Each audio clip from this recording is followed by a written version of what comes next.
Today we have the 2022 Tesla Model Y. This vehicle has done just under 50,000 miles.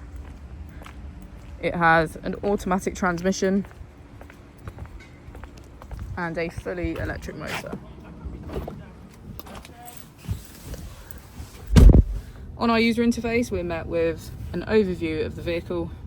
This allows us to open the bonnet, charging port and boot, all from within inside the car.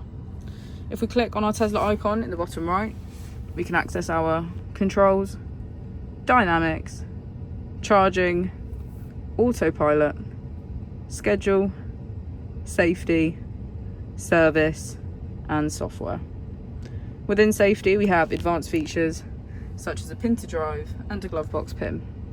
If we go back into software and click on additional vehicle information, we can get a deeper analysis of the vehicle spec.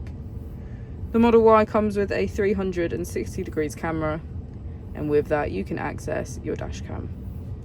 If we press here, we can access our climate control with heated seats on either side, a heated windscreen and a heated steering wheel. As we go into the back of the vehicle, we can see that it has a full leather black interior and get a good view of our panoramic roof.